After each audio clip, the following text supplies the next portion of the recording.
Greetings once again. We have the May channeling session from the members of Ashtar Command for you this month. I am Russ Hatfield here with Karra, my higher dimensional twin soul and an ambassador for Sirius. The channeling session for May goes back in time and comes back to the present that we call 5th to 6th dimensional shift and Atlantis rising. May is where we bring a channeling session that covers a lot of ground with both Omal and Korton taking up much of the tape. We deal with dimensions and Atlantis as we go back in time and look at things back then. Kiri and Karra both speak and both add a bit of fun as Kiri takes over as ring mistress for this session. A more detailed description can be found on our homepage at hadesbasenews.com. We invite you to subscribe to be kept informed of future postings on the YouTube channel from the members of Ashtar Command. And now we present our latest entry into the archives of Ashtar Command, 5th to 6th dimensional shift and Atlantis rising. Good job. How's it going? Clever, aren't I? Huh? So as always, you've got your hand-eye coordination down. Nearly didn't do it though, did I? I knew you wouldn't give up. No, perseverance. Perseverance. Keep on. Keep on. One of your slang words. No, never mind. Okay. How's it going? What do you think? I think you're doing great. That's pretty good. Got a pair of rollerblades waiting for Mark? Gave him Alex, although I did hold up mine and say we might need these. I think Mark was a little bit disappointed. He materialised and went, put his arms out like this and went, ta-da! We all just looked at him. No surprise looks or anything. A bit disappointed, I think. I'm afraid so. Mm-hmm. Yeah, we didn't surprise you nothing this time. Nope. Okay. I wasn't sure if he'd come there to an empty room going, where's everybody? There's always a technician in the room. So it wouldn't be totally empty. Calls will be going out. Mm-hmm. So, what do you want to know? Well, I got a few questions tonight. First off, I need to find out how the schedule of the speakers are, so I can arrange these things. We've got Karra here. Good. Omal and Korton. And myself. And Kiri! excellent. Yes. Just checking. Okay. Hey, question for you real quick. Mm-hmm. We've got some new technology coming in down here on Earth. Mm-hmm. Similar to what you have up there. In other words, view screens. Mm-hmm. Talking to people long distance while looking at them. Can you coerce somebody like that? Yeah. You can't. Not very well. It's all electrical impulses, isn't it? So you have to send it through the lines, kinda. Yeah, and of course it gets dissipated and you lose something in the translation. So you'd have to be real good. Oh, yeah. Like, The best. Master Blaster! That's Tia's department, zapping things. Ah, congratulations. Were you able to get a barbecue kicking through or hibachi? Yeah, kind of, sort of. Kind of, sort of. Yeah, it's the flat metal tray about yay deep, about yay long, and it's got two sets of racks. One for the burning stuff, Right. and I've had to switch off the fire suppressant system. And another one on top. Oh, okay, Mm-hmm. good. So we do have a barbecue this evening. Well, it's only got one setting for its high. We couldn't come up with anything looking real nice.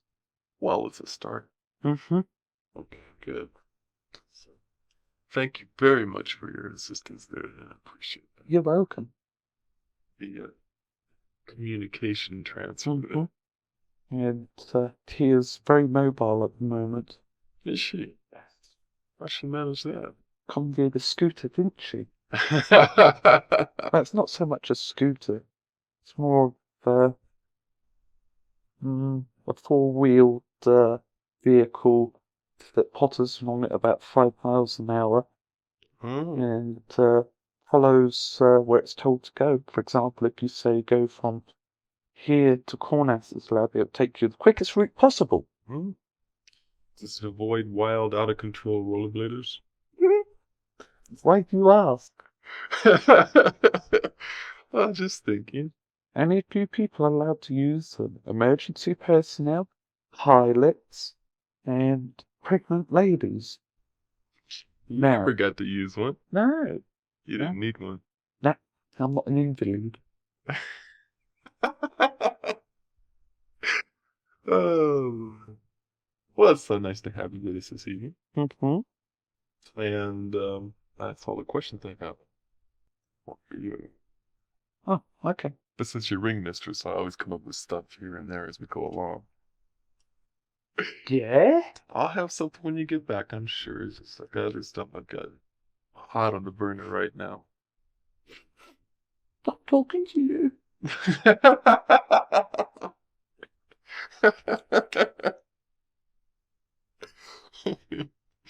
I'll think of something.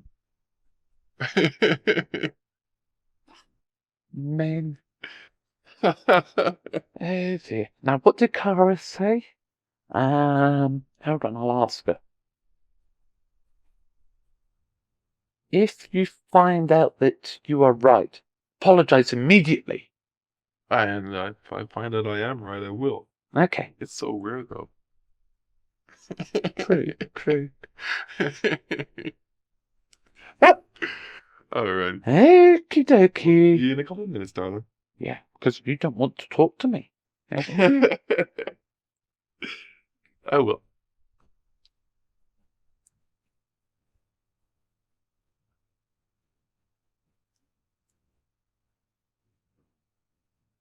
Greetings and felicitations, Russ.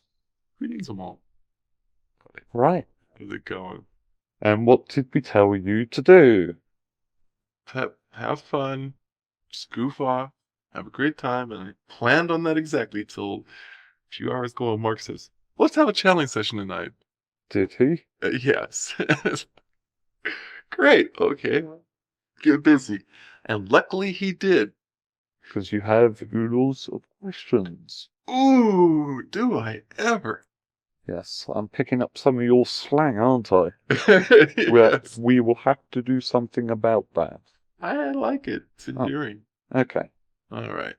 Let us proceed. Okay. Now, can a planet regress from a fifth dimension to a third dimensional existence? In other words, you can go from third to fifth. Just go backwards. A planet cannot regress, and it cannot ascend. The personage of that planet can regress or descend. Regress or ascend. Okay. Can items in a dimension be transferred over into another one? Or will they stay in that same dimension? They can be transferred over. However, you have to watch out for two identical. For example, if you were to take a vehicle from fifth dimension, from third dimension to fifth dimension, you can do so. But if you were to take a tree from third dimensional Earth to fifth dimensional Earth, that cannot be done because it would occupy the same space. I see. Okay.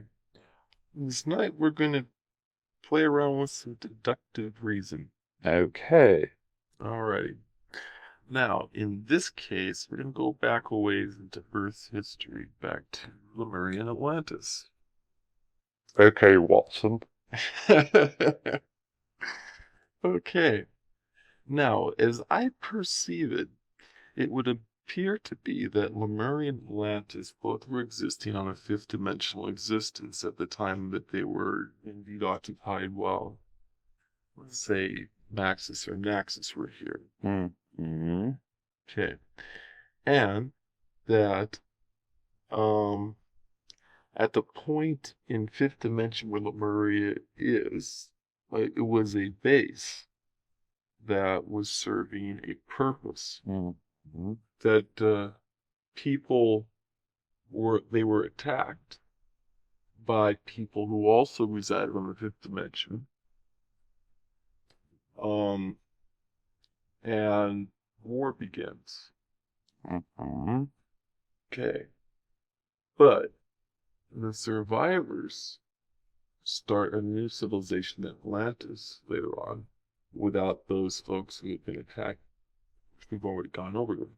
Mm-hmm. Okay. In both civilizations, we have the use of crystals operated on fifth dimensional frequencies. Namely, the fact that in fifth dimension, creation and manifestation is so much easier.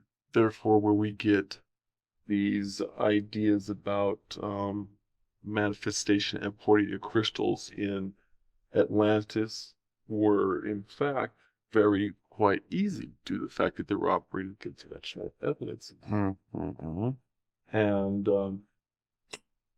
that many of the different things that were going on in Atlantis and Lemuria were all much easier because of a fifth dimensional existence. Mm-hmm. Now, Atlantis gets attacked, or there is division, Mm-hmm. and the crystals again are misused.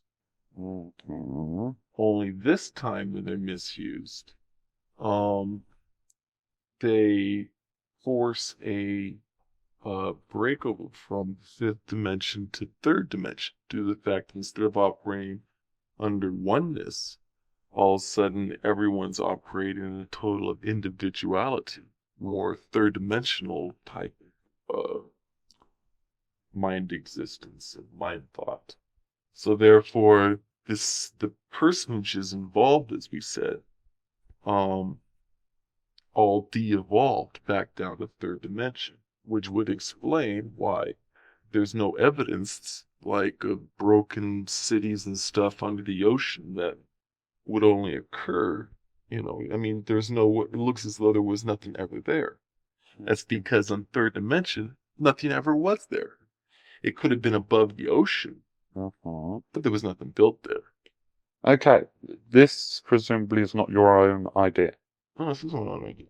It is? Yes. Mm. And where did you get this information? Well, I was starting to read that Sacred Journey to Atlantis, Mm-hmm. and the information just kind of started coming into my head.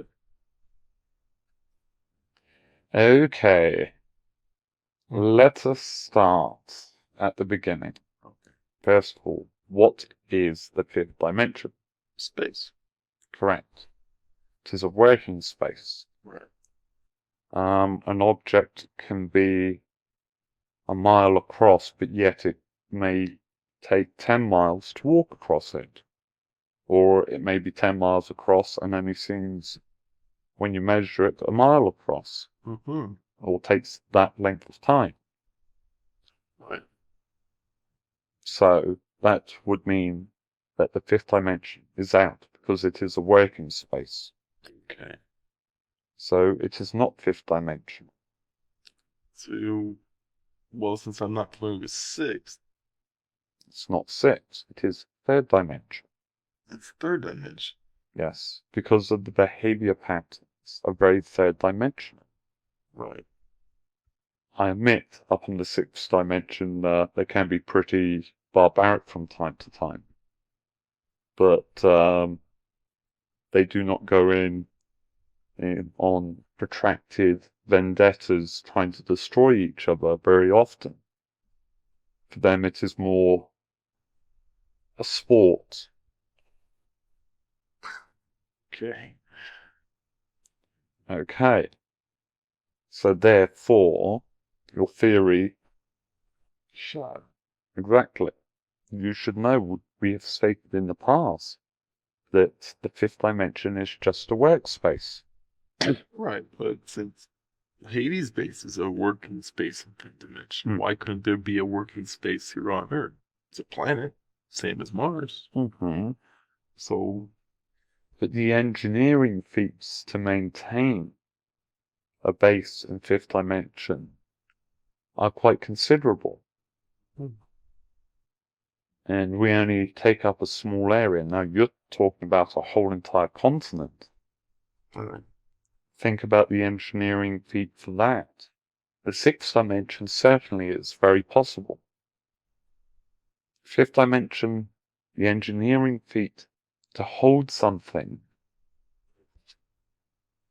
a whole entire continent that has been settled, is pretty hard. It's not impossible, Right. but the engineering feats would be phenomenal. Oh. We'd have to have hyperconductors all over the place just to stabilize it. But now the people who are populating this continent, though, are from fifth dimension. Or from sixth dimension. That's better. Some were. The great peaceful leaders, some of the aggressive leaders, but they work very closely with the peaceful leaders. As if you look in your history, a very peaceful individual will work quite happily with an aggressive individual or a warrior. You mean like Gandhi and the British government? Yes. Or some of your Native American... the Indians. Yes. For example, take Sitting Bull and what's the gentleman? Bigfoot that was at Wounded Knee. Okay. Bigfoot. As he was a very peaceful medicine man. Oh. And yet he worked well with Sitting Bull. Okay. So there was a basic working relationship going on between the leaders. Yes. But the people as a whole were on third dimension beings. Yes. It was more an experimental colony to guide and to teach. More like one of your universities. To teach, to research, to learn, to develop the individuals so that they could progress onto a higher dimension. I see. Okay. Oh, all right then. Well, if that's not the case, then see, that's where I thought that the survivors from that would have been seen as being gods, due to the fact that they're in a higher dimension. It depends if they were involved or not, if they carried on their learning whilst this civil strife was occurring. Okay. Now these leaders, they procreated, right? Of course. Sure. Yeah. It is a natural interest. Of course. All right. And as such, then they would blend third dimensional energies with the third dimensional energies of those. Part of the experimental process.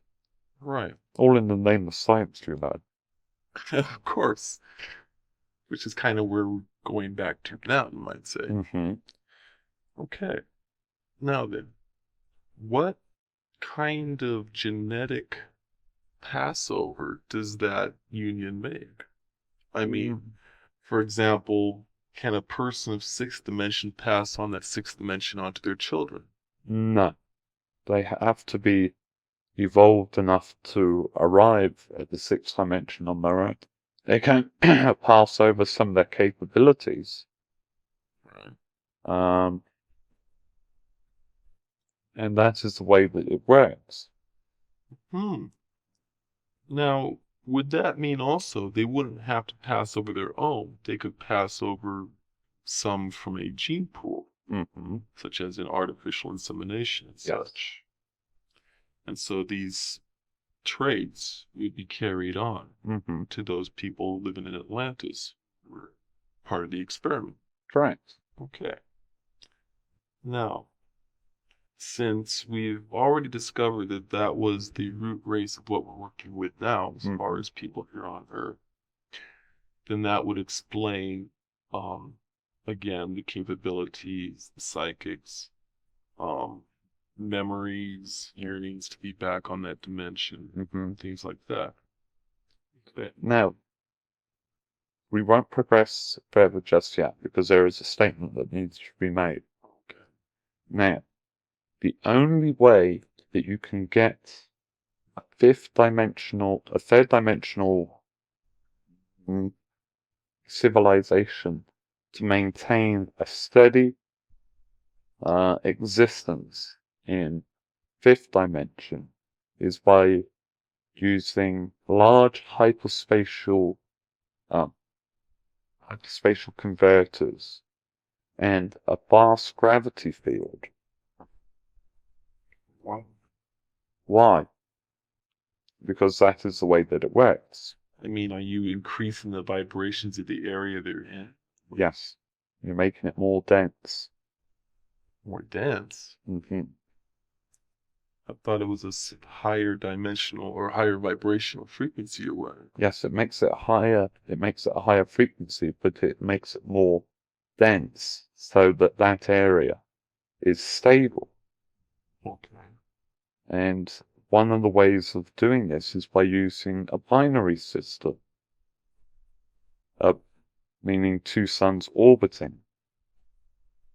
Two suns orbiting? Yes, around a common point. That is a binary system. Okay, yeah, I understand. Sure, like Sirius. Exactly. That is why we made the statement. It was necessary to clear up a little matter that was wandering around inside there, looking for somewhere to connect. Right, well, it just got lost on its wrong turn. Now, where does Tanaxa live? Sirius. Correct. In which dimension? Sixth. No, fifth. Right. Because they have a binary system. It is one of the few inhabited, densely inhabited as well, might I add, fifth dimensional places. And that's why there was a influx of people from Sirius to Atlantis. Because they couldn't do it. They couldn't make the transition? Correct. What's so hard about making that transition? Because it's not a binary system, it's a mono system. So what happens when people from Sirius come to Earth? Because of the gravitational effect, there isn't that much of a difference. A little bit duller sun, maybe, not as hot. Maybe a little lighter. Instead of having a 1.15 density, it is a 1 density. That is for your understanding. Now, what would happen to them when they got there, besides just having a duller sun to look at?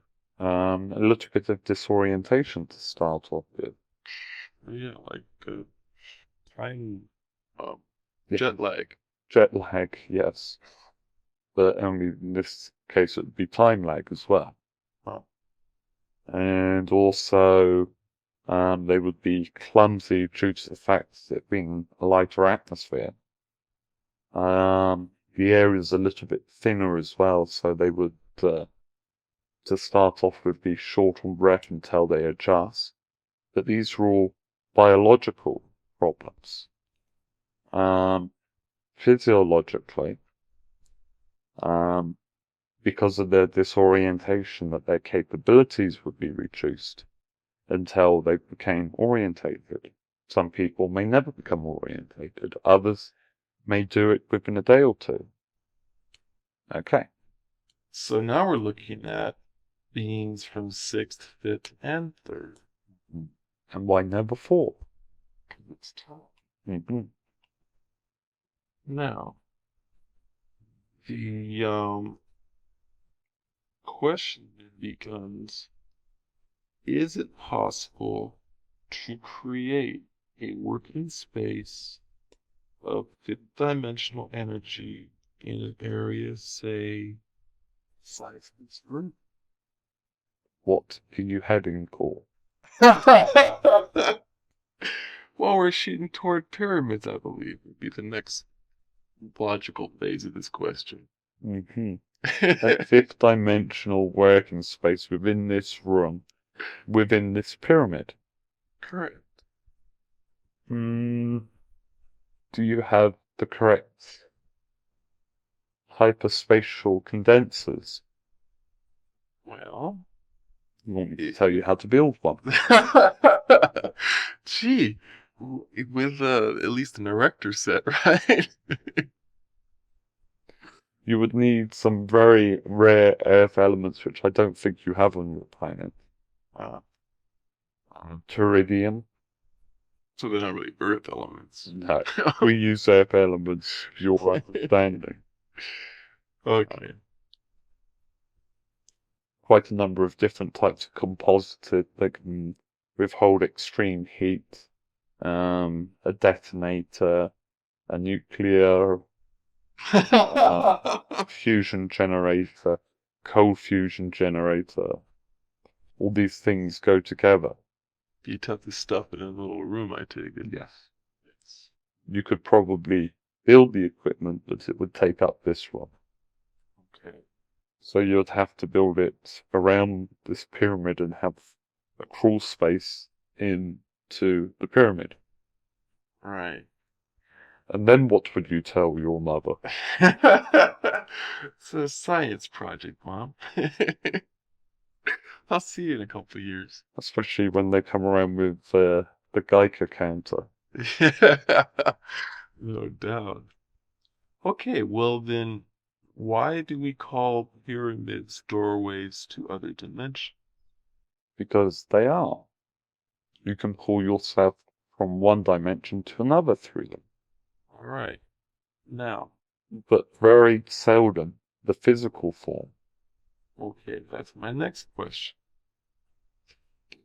Would it be safe to say then that the interspersing of 6th dimensional and 5th dimensional genes among 3rd dimensional people assisted in bringing about a 5th dimensional astral form into those people that were worked on?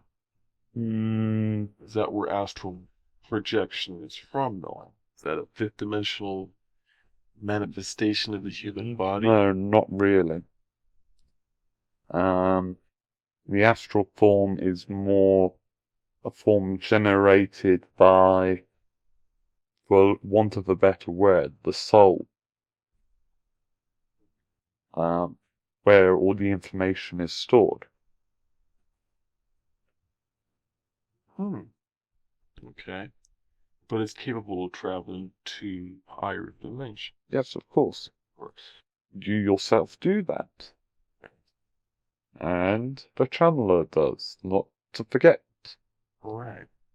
Okay.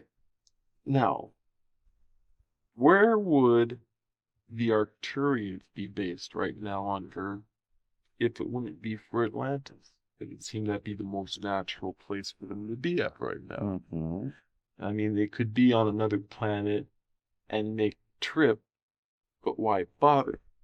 Mm-hmm. It's much easier to just set your base up here and just wander around. Hide out in the ancient Atlantis. Right. I mean, you have to deal with the heavier vibrational, the 3rd dimensional frequencies, but that's what you can operate in anyway. Yes. So it's no problem for them. Mm-hmm. So there were no 5th dimensional pockets on Atlantis. Maybe areas of research and retreat for the Syrians. correct Okay. of higher capabilities, the ones that live permanently on the 6th, but come to visit on the 3rd. Right. So they would have a place where they could retreat to think and not to be crowded by uneducated minds. Because seafarers and people in planes and such notice lights and stuff moving through that area that look like underwater craft. Mm-hmm. And we've explained already how the craft will be doing archaeology and stuff, but since they have their base there, it'd certainly be easy enough to just travel to and from around from that base. It is more a archaeological base, as you rightly suggested. The problem is, if you were to have a large base, at that point, it would be easier to detect instead of a small base. So, the question arises, where would you put a major base to which you would check out Earth whenever you wished, based on Earth? Not necessarily based on it. Not necessarily, but there is a possibility it could be based in Earth. Due to the fact that we have already surmised that there is an inner Earth, or a cavity, that... Okay. Let us take this step by step. Okay. Now, if you wish to hide something, where would you hide it? Somewhere where nobody goes. Okay. Can you think of any places? On Earth, it'd have to be, like I said, inside the Earth. The only other place would be under the water. Come on, think. Where else? You have bases on the north and south, so that won't work. But the bases are far apart, are they not? And there is quite a bit of ion interference. There is. There is magnetic interference. So you could basically put a base somewhere where it would be called something else. You'd have camouflage. Correct. There is a much easier place to put a base that you do not need to camouflage that much. On the moon. With a little bit of help, you finally reach your goal. That would explain that dome that was on them. Yes. And what was that? That was Nudge's ribs. Yes, a gentle nudge. I see. Yeah, it'd be a lot quicker and closer. And you wouldn't have to camouflage it. Does it? Just cover it over with dust. Or just let dust settle on it. Right. You got tons of dust falling on all the time anyway. Yes. And where would the best place be to put it? Where does the Chandler say he goes? Dark side of the moon. Perhaps you ought to get him to... We're getting to check it out now, go back. Better idea. It is easier, it is on his way. It is on its way, yeah. Yeah, it's always talking about checking it out anyway. Well, we'll see. We will brief him beforehand. Okay. Now. Okay, we discussed the fact that those people coming from Sirius who are operating at a fifth-dimensional level are a little bit disoriented when you get there. But most could make the transition something to another. Some never would, but most would. Okay. Now, Atlantis takes a dive. It's a strange way to put it, but yes. Okay. At that point, those people from Sirius not affected by that due to the fact that they're, let's say, other places on the planet besides Atlantis at the time where it goes under, have now got a fifth dimensional way of thinking that puts them ahead of third dimensional beings that they surround Yes, them. would. So being singled out as they are, there we get the beginnings of religion, or the worship of The splitting of those that are ordinary to those that are not. Except in Genesis 5, where the sons of God make love to the daughters of man. There you see where they're still trying to maintain that experiment begun so far earlier. And Or it is possible, but giving too much away, that they are totally separated from their sixth dimensional counterparts, that they are now stranded in the third dimension due to the fact that they can no longer get to the equipment to transport them to the sixth dimension or the fifth dimension for a rescue place, that they are cut off from that. Loneliness sets in. They find third dimensional beings that are close enough in looks and appearances to be no difference whatsoever, except for closer examination on a medical table. which they didn't have. So what would happen? You'd obviously get Some very figures. And certainly people with godlike abilities. correct. Now, at one point or another, these people who were stranded, as you say, would want to at least recapture some of what they lost, if nothing else, at least some of the technology that was lost. So that possibly they could even maybe build a doorway Or attempt to. So you try and maybe construct a pyramid. Your pyramid took you a long time to get back to your questions, didn't it? Yes, it did. But it's getting there. Okay. So, to get that doorway, you need the machinery we're talking about.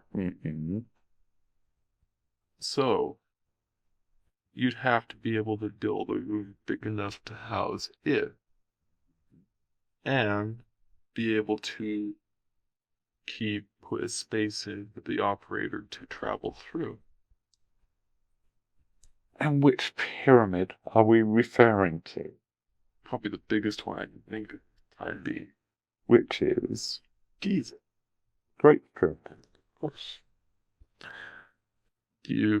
But unfortunately, there was one problem with this theory. And that is the fact that, well, they're not in Atlantis anymore. Where do they get these rare so-called earth elements they need?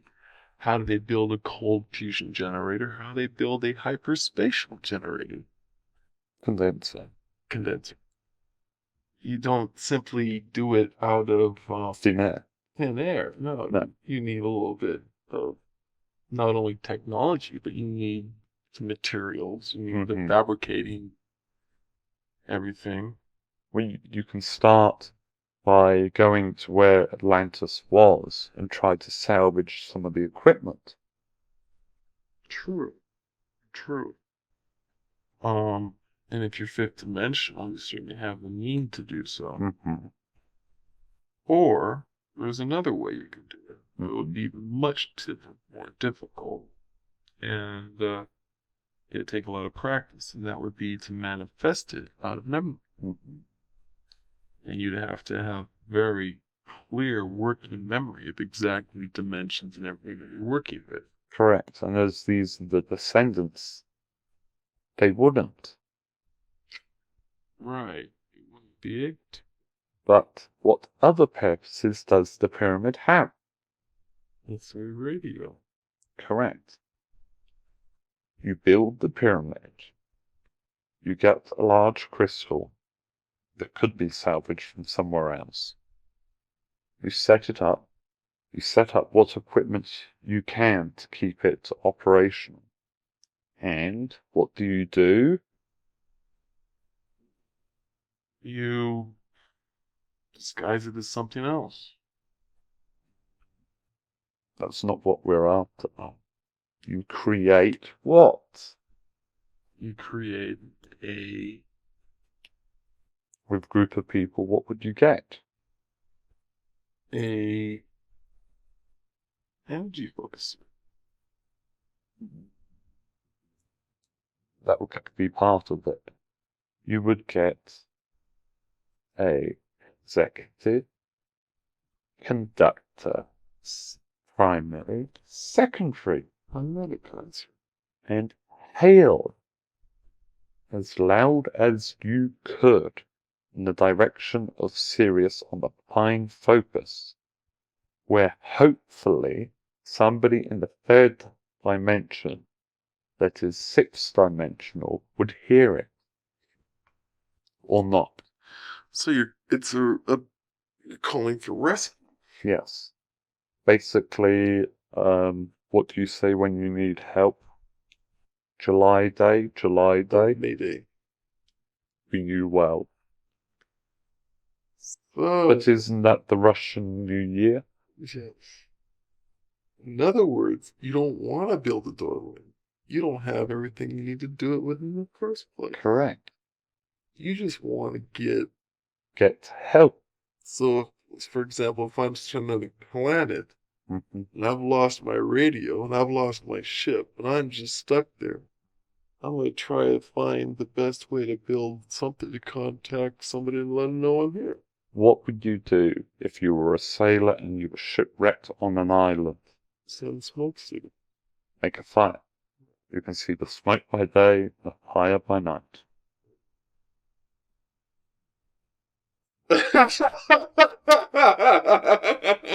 This is a very complicated way to make an emergency beacon.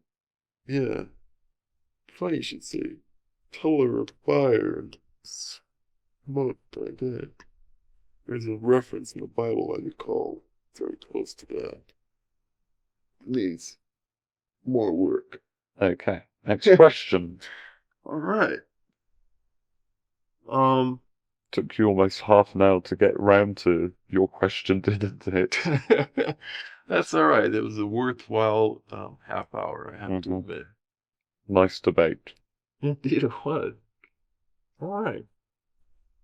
Now, one of the problems that you have with Atlantis now is, as we discussed before, why these people try to turn on the pyramids that should be turned on. Mm-hmm. Due to the fact that they're working in a higher dimension. Mm-hmm. And so, third dimensional beings trying to power up a sixth dimensional or sixth dimensional doorway isn't the safest thing for the planet. No. Because for one thing, it's broken. For another, what good's it going to come to? Nobody needs to use it. No, not yet. Right. Actually, thinking on it, from a strategic point of view, what better way to come in through? Right. If you a doorway, it's already established. Correct. So if you're from another dimension, Gotta get through to third. Why not use something that is already there? Yeah, or else build a new one. Or build a new one, yes. Now, Which I believe would be something to do with a 1-900 number. yes, as a matter of fact, it would. And how would somebody like our friends be able to put together a hyperspatial condenser and a gravitational thing inside one of these without the people building it figuring out that this isn't called for in the original plans?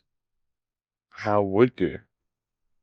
By building another floor underneath, hidden, underneath the foundations. But that means you'd have to start before the pyramid was begun. Not necessarily. Well, how are you going to hide the work? As you're building it, you have a select group of individuals that have knowledge on constructing caverns, or you construct it over some caverns. Just drill down so you have a tunnel into it. I see. And, Actually have to have it directly underneath. It could be quite some way away, as long as you can get the energy supplied and focused to the necessary point. okay, why do you need a pyramid to assist you in this? Why not just Any old shape.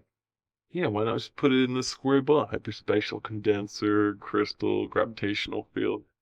Just put it in some abandoned building somewhere and you've got yourself a doorway.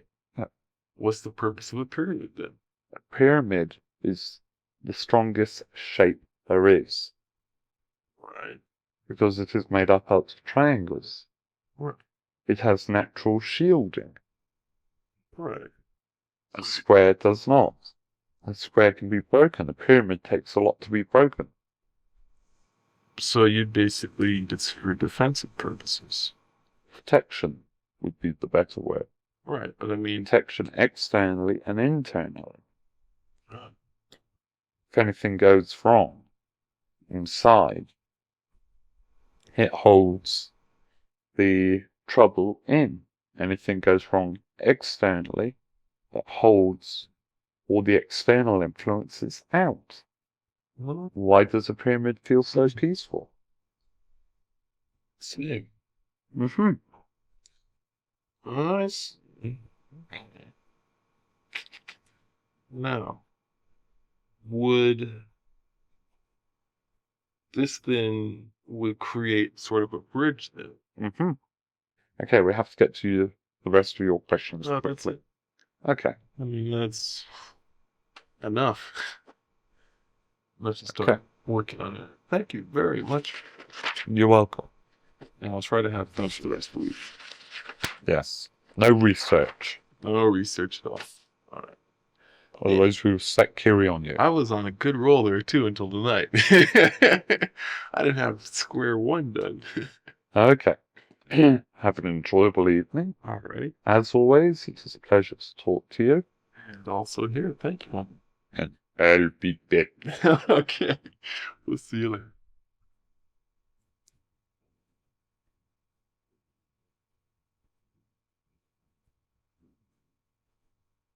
Greetings and felicitations for us. Greetings, Martin. We have not had the opportunity to communicate for quite some time, have we not? Too long. Yes, well, there are things that keep myself busy as a communicator. I understand, and well, I'm glad to have you for now anyway. Okay. Seems to be more privileged now. I mean, it's not so often. Yes, more like it used to be.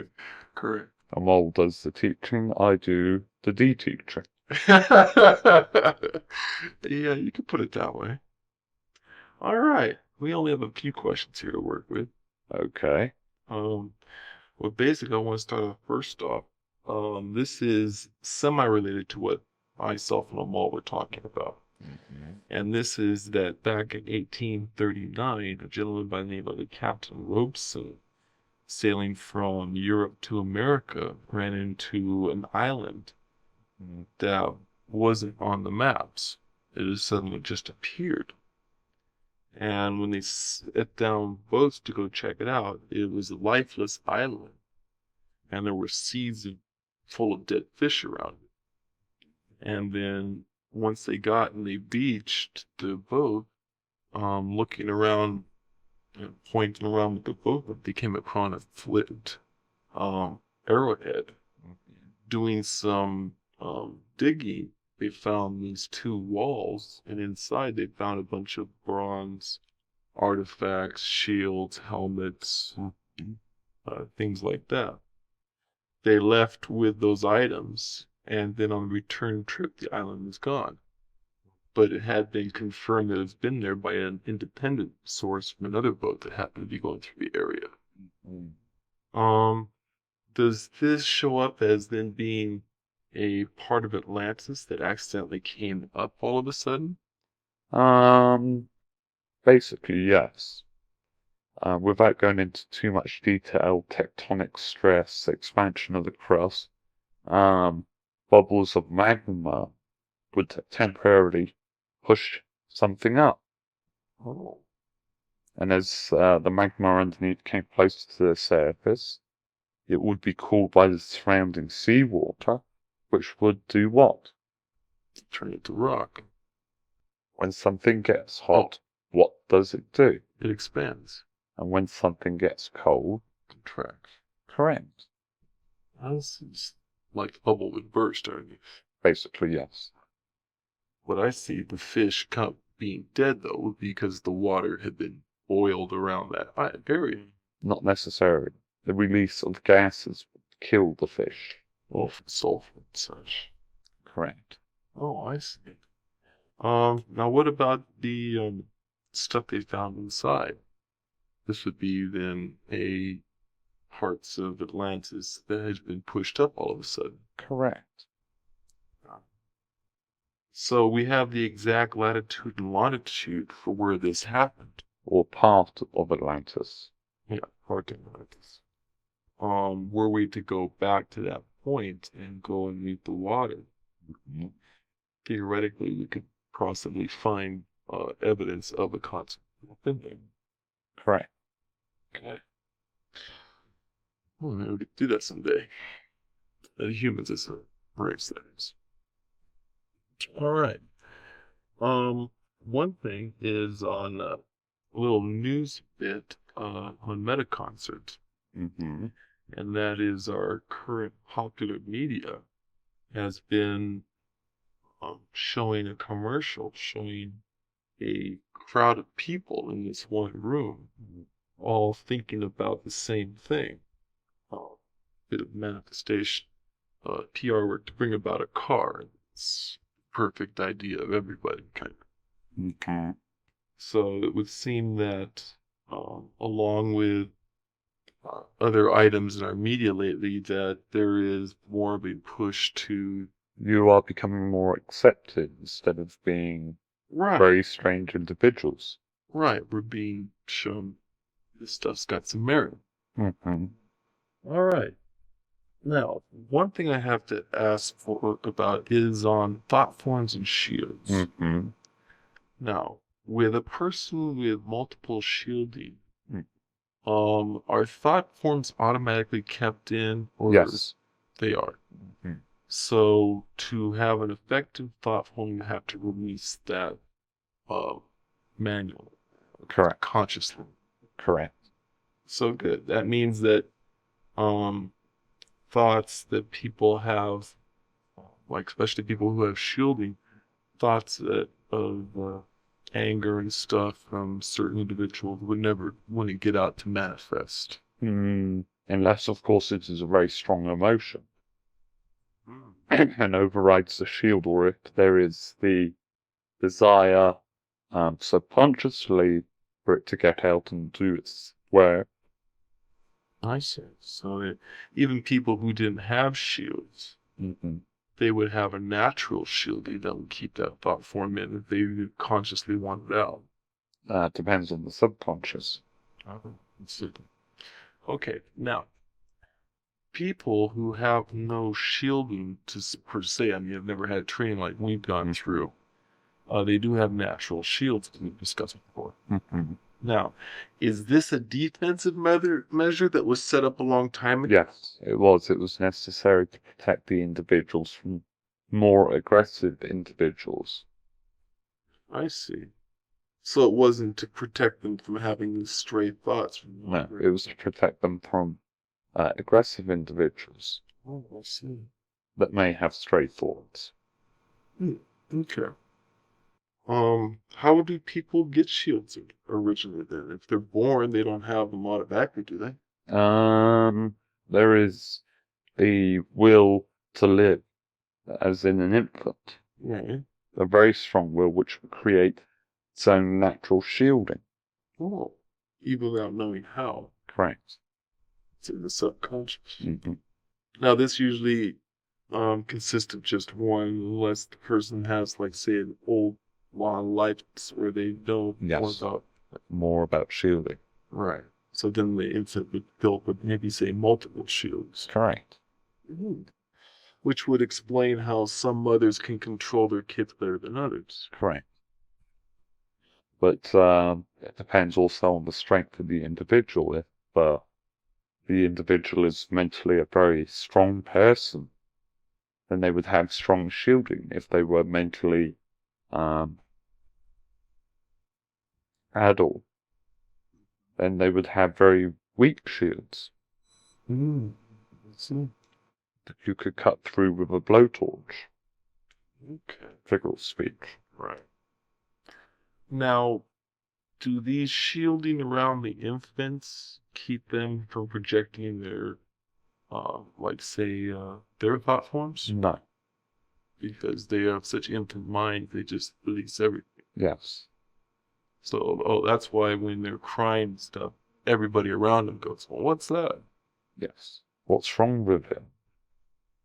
Is he dirty? Is he hungry? Right. This is more of a telepathic hail as well. Feed me. Change me. Make a fuss of me. So, now, you mentioned earlier that metaconcert could be done with two people, as we've shown here. Yes. And it could be done with more. More the better. Right. With people who do have a working knowledge of metaconcert, can they basically use that to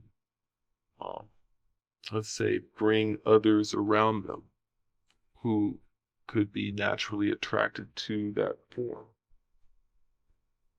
Not for ourselves. What you are saying is that a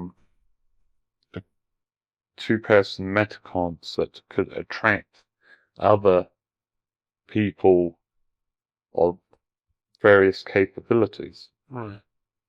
Yes. Okay. Because I'm trying to see how well you see where certain groups, they start with only a couple people and grow to 200, 300 kind of thing. It seems to be that maybe a couple of those people might know metaconcert and projected that out, kind of like a neon sign going up. Hail. Right. Advertising their position. Okay. And that would draw people to them. Okay.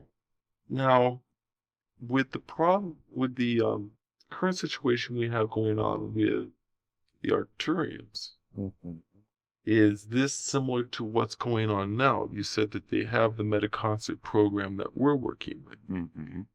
Would it be the fact that they're using this as advertisement? Yeah, to bring more people to help build this Templar thing that they're working on. More than likely. Okay. So in other words, people being drawn to this are being drawn not just for interest, but the fact that there's a hail going out. Okay. And so would it be necessary to put a stop to the hail? How can you without endangering yourselves? Good point. You can't. You couldn't muddle it up, I take it. If you try, but you would put yourself in an awkward position. Advertising your own Correct. self. See. Okay. Now that we have a 1-900 number to our friends there, it's a simple call now to find out the progress of how it's going on. Go ahead and just find that out, report back, and take it from there, right? You can try. Okay. That's about it. I've got questions. I'm just kind of a little concerned about what's going on now with these guys. Now that I've seen the fact that, well, they are working with Metaconcert. It seems like a pretty potent force to be up against. But don't forget you have the whole entire backing of Ashtar Command. True, we do have the Metaconcert program, so. Yes. And you do know what you would using it for. Whereas they may be using it to pray for help. Then it is not them controlling the Metaconcert. So in other words, if you had a couple people leading a, say 100, this body of 12, knowing the principles of the Metaconcert, could direct that so-called prayer into a channel of whatever they need. 100 people act as secondaries. Correct. But the question is, do they know themselves the setup, executive, conductor, primary, secondary? Do they know that? We only need a couple people in that council who did. 2 people, yes. Or maybe one person to act as conductor and one other individual to act as the executive. Right. And that person could be channeling. In other words, the channel is the executive. No, the channel is the conductor who channels the energy. Who is the executive? To the executive, who could be anyone. Anything. We're dealing with a gentleman here who they worked through named Kathumi. And he's full on Arcturian. Certainly would have a Metaconcert program at hand. And if wait a minute. So in other words, the lady who's doing this, the writing of this book, Norma Milanovic, she's channeling Cthulhu. For hypothetical reasons, let's say she's the conductor. And he's the executive. And all the energy being directed toward him is coming through her purse. Now, if the energy backlashes, the channel goes bye-bye. Correct. But Cthulhu can come through anybody else at that point and have a new conductor. So, basically, nobody at all in this entire group has to know the first thing about Metaconcert. Correct. They're just acting on the blind. As puppets. As puppets. Wait a minute, that's not right. That's bogus. That'd be like you guys doing the same thing. Now, would we? No, of course not. But I mean... If necessary, we would. Right, I mean, I'm looking... Well, like... And then afterwards we will apologize and make amends. Well, like Ashtar was talking about how blasting Arcturians, he would act as the executive. He told you what would happen. what was going on. Right. Mark would be the conductor. It is always better and more efficient to have conductor present. And he said you were going to be the conductor, you and Omal. It was debated. Oh. We debated it. So it's a choice either Mark or you. Correct. And for your learning, depending on handling the energy, depends on what energy we need. Right. I mean, obviously, it's a totally different case. I mean, you're going through and explaining metaconcert, the whole 9 yards. We're explaining exactly what is happening. Whereas we'd be willing participants. Correct. But these people are unwilling participants. Not unwilling, they do not know, full stop. Right, yeah, they have no clue whatsoever. End of story. So that's what's pissing off Ashtar, part of it, I'll bet. Yes, is that they're not telling them the whole deal. Oh, that is... We always try to tell you exactly what is going on. Right. And if we can't explain it, we will tell you that we are doing something, but it is hard to explain. Right. And we will try to explain it as simply as possible, and if it loses something in the translation, we apologize. Right, we've never been left in the dark at all. No. Oh, this is heinous. Thank you, Carter. I've got some incentive now to work with. All right, you'll have the report a second. I can get a chance to get to a phone. Okay. All right, we're set. Any more questions? I do have some free time. Oh, well, that's really okay. A little. Did you haven't been here for a while? Did you have anything to ask me? Good question. I have been following your progress and reports. Omal has been asking some questions for me. Yes. There is one concerning the Arturians. And have they been probing either themselves or through their intermediary? Yes. Not once. Mm-hmm. I haven't had any alerts. And Arjan hasn't even wondered about getting regressed again. So it is possible that this is referring to an incident that happened with the channeler, correct? Right. Perhaps we ought to talk to the channeler about keeping his patience again. Oh, that one. That incident.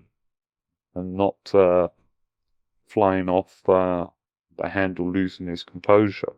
Yeah, that wasn't directed by anybody but Arjan himself, putting his hand on the channeler. That's just something he does. But it was, there was a flashover from the channeler of considerable high energy. Right, and since they probably had a craft overhead, they basically saved us a lot of trouble right then. Yes. But so in other words, whereas they're coming by all the time and they see the shields up and they can't get through, finally when they see the shields down, they come over, they've got it great, they've got their person there, he's talking to Mark, all of a sudden, wow, they get zapped. And they realize it's just not worth the while to hassle these guys anymore. It's not just you protecting us, but we're protecting us. And the channeler becomes unmasked, even though very briefly, for probably, we'll quickly check here, 0.001 of a second, he becomes unmasked and they see his potential. It's enough then. Which is more than is realized by them, more than they would suspect by all their probing that they've tried. So in other words, they're suddenly realize this isn't the best place to go check it out. No. And your potential is just as high as the channeler's, so don't feel left out. It's just that. But yours is a different type of capability, different orientation for usage. Right. Whereas the Chandler is an aggressive individual. You are not. We do the same thing, but different ways. Mm-hmm. One does it aggressively, and the other one does it cautiously and thoughtfully. And both work just as well as the other, although the aggressive side can be harmful to the individual doing the aggressive attacking occasionally. You get small bruises and bloody noses. Bloody noses indeed. Mm-hmm. Let's see. Okay. Alright, thank you very much. Oh, how's the cat situation? Cat situation is proceeding. The young feline is approximately 3 weeks old. We have another 3 weeks before it will be taken away from its mother, but its mother will have access. Whether or not she wants access is... Right, it's a cat's prerogative, right? Walk. I have a little box for it already. Oh, good. That's for it to sleep in. And I will have to figure out ways for it to stop it from jumping up on my workstation where my computer is. That might be a trick. No, not necessarily. What? Just reprimand it where necessary with whatever type of energy is necessary so that it avoids that area. And definitely no sleeping on my rest area. No? Why, cat hairs you're allergic to or stuff? I mean... no, it would be not appropriate. Oh, yeah, well, it's tough to wake up with a cat tail in your mouth. That is something I did not think of. Mark has it happen to him all the time. So you're probably pretty smart in that reason. Where is the Chandler's cat? It's outside, I guess. Okay. All right. Thank you, Mark, for your time. And yeah, it's a great privilege to talk to you again. It is enjoyable to be able to talk with you. Talk to you.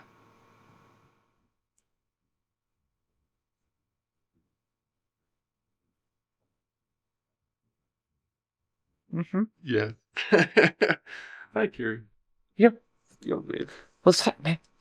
Oh, we're discussing fun things. Cats history. Cat's history? History of cats. There's good. Or cat. Oh, to come from the saber-toothed tiger.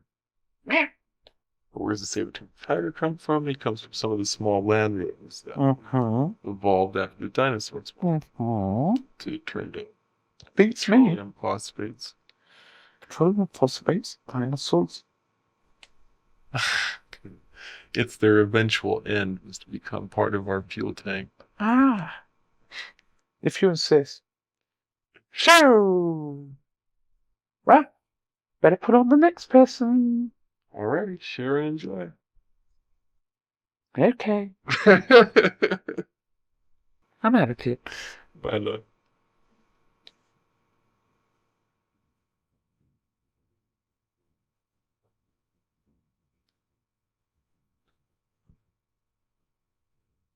Hi, dear. Greetings, Winkle. How's it going, love? Ooh, not too bad, not too bad. Alright. That my finger on the hip back cheek. I'm sorry, I'll kiss it and make it better when I get up there. Okay. Look forward to it. I do too. Everything's going ready. I'll be taking the fish out of the marinade when you get up here, as you said. Excellent.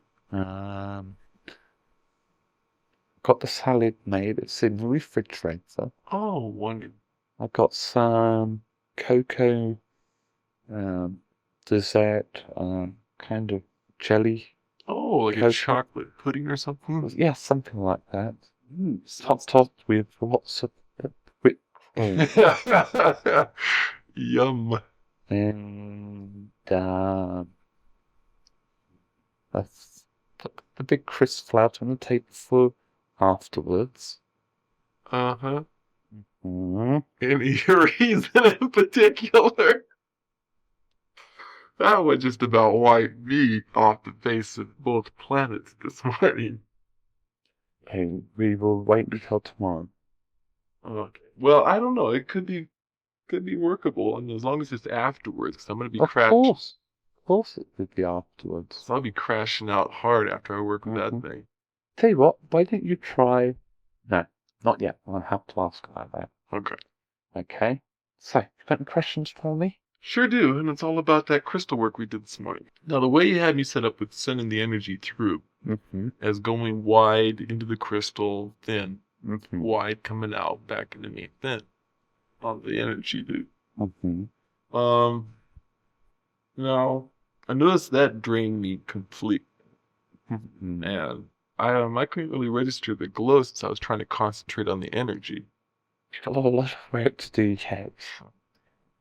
Okay, now, since I seem to be reaching the maximums I got available for me, need to find out real quick, is there some extra stores that can be built up by training, like what Mark uses? Yes, you will build up a much better capacity to hold much more energy that you'll be able to collect much more quickly.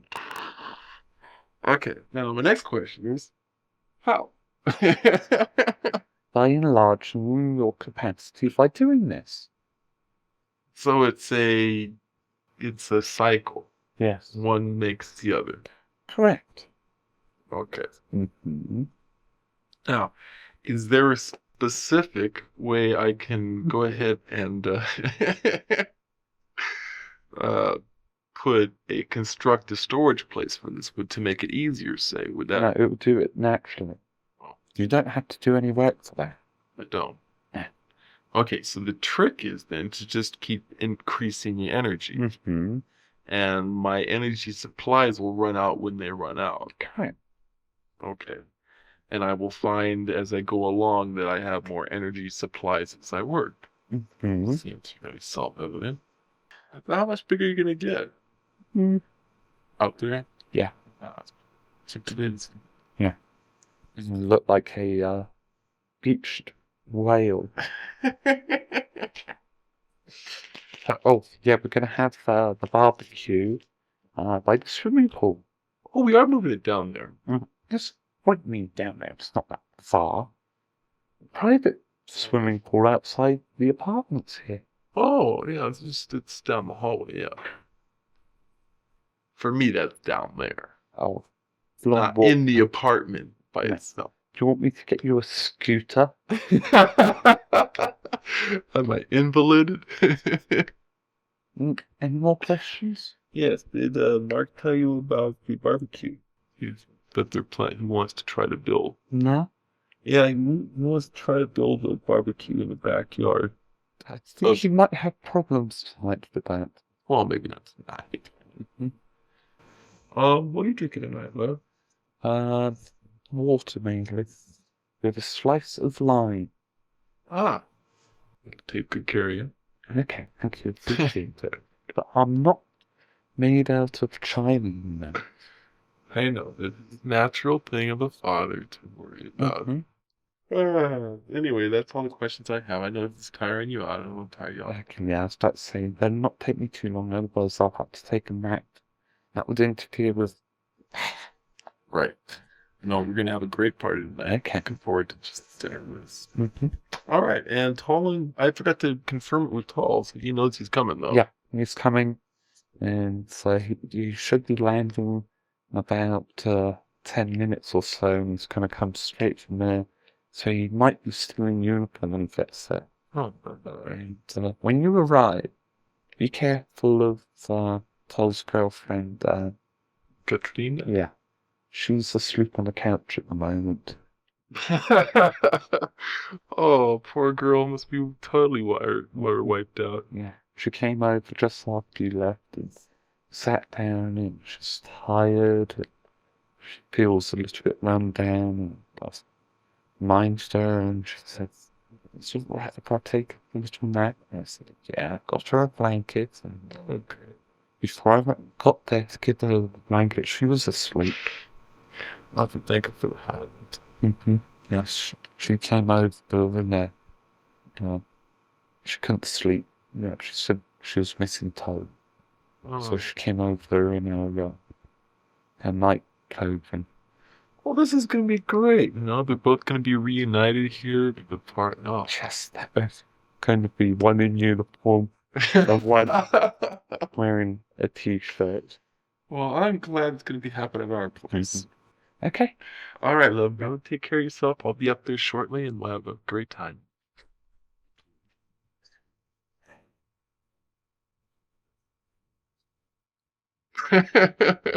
Hi, Kiri. So I hear you're gonna help with the barbecue. What am I going to do? Barbecue. You're gonna help build it. Oh, yeah, not today. Well, no, of course not tonight. But you'll be able to work on that when you get the stones. Yeah. Good. And then we'll have a little bit of big family party. Yeah, big family barbecue. I hear you got your jacket all wet last night. Yeah, it was a little bit my fault. It won't rain for 2 hours. That's all she wrote. I haven't heard you making slight time errors. Watch it, buddy boy. Now watch it. You're walking on thin ice. Okay, well, but You wait until you get skiing. I'll dust you. all right. Well, hopefully I get these new skis figured out enough so that you'll have a tough time keeping up with me. Yes, that hasn't happened in quite a while, has it? No, it hasn't. But not a lot of things haven't happened tonight that haven't happened in a while. Such as? Well, Korton being here, Tall and his girlfriend being reunited. So, the only other question I got is there a way we can set up the hologram projector you got up there down here so we can get the hologram from you guys up there? Yes, there is. Great. How do we work that one out? Okay, first of all, we get a link set up. Like a secondary link that would come in to the top of the pyramid and be separated out. Then you get a hologram projection unit. Alright. And you plug it in. Wow. Sounds easy. When do we get this all taken care of? Gonna build one? I thought they were sending it down. On next transport? No? We can try. But I don't think they would influence you because the technology is Far superior to what we have currently. Yes, it'd be that non-interference thing again. correct. But do you guys call it The prime derogatory? directive. No. But boy, that should be great to see Karra pulling. Well, I'll let you get to it. And you and Mark have a great time. We've got a dinner party to go to. So. Yeah. Well, Yeah. okay. If I get my rollerblades on, I can get there real quick. Okay. Well, It'll take me about 2 minutes. give my love to Luna And and if I Tia, tuck, the girls. and skate real fast, I could probably do it in a minute and a half. But I'd be going around those corners real tight. You're going to be a terror on the slopes this year.